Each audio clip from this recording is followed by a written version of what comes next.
Hey there guys, welcome to today's video. So in this video, I'm going to be sharing with you guys some cleaning and organization of my master bathroom. It's a total mess in there. We've just had a really crazy busy week. You know, kids are doing finals at school. I've been doing some holiday shopping. Christmas is just a few days away. And it's just, I haven't had time to go back in there and clean my bathroom like I usually like to. And it's the middle of the week. And usually I like to get my cleaning done before the weekend. That way I can enjoy a nice long weekend. But it's just been like so crazy, like I mentioned. We also baptized my youngest one this past weekend, so my makeup vanity is a mess. There's makeup everywhere, and I just haven't had a chance to get in there and just organize. So today I'm going to be sharing that with you guys. It's that time of the week anyway where I have to go in there, wipe everything down, and do a deep clean of my shower area and the sinks and just the entire bathroom. So I hope you guys enjoyed this video. Please give me a like if you guys do. Don't forget to subscribe if you guys haven't done so. So let's jump right into it. All right guys, as you can see, my vanity is a mess. I just pretty much had all my makeup laid out on my counter. Well, not all, but some. And I don't know, but I'm always running late. I always wait till the last minute to get ready. And so now I just have to place all of this back in my makeup drawers. And then we do have some items here that don't belong here. I don't know how they got there. And then my shower area, we just have like tons of like shampoo bottles and body soaps. We don't need like all 5 of the ones that we have, so I need to put those back and just leave one in there. I don't know how we have so many in here.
All right, so now that I am about to finish up with the vacuum, I'm just gonna go ahead and remove the rug so I can go ahead and do some mopping and clean my floors. But before I do that, I'm gonna take my cleaner and my microfiber towel, and then I'm just gonna go over it through all my borders. Now, I do have a duster that I do use for my borders.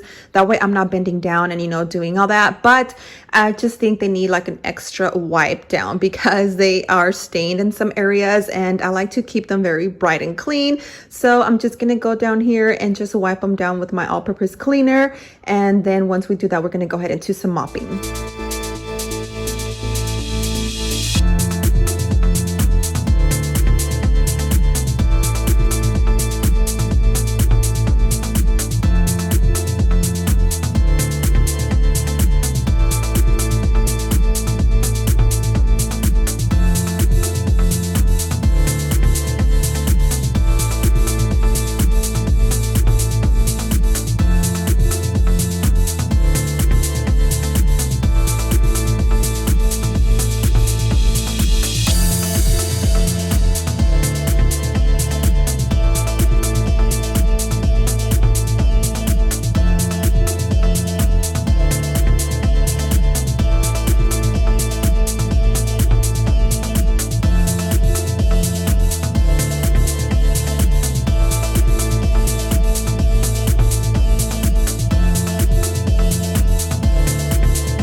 All right, guys, so we are all done. Thanks for coming along with me. I hope you guys really enjoyed today's video.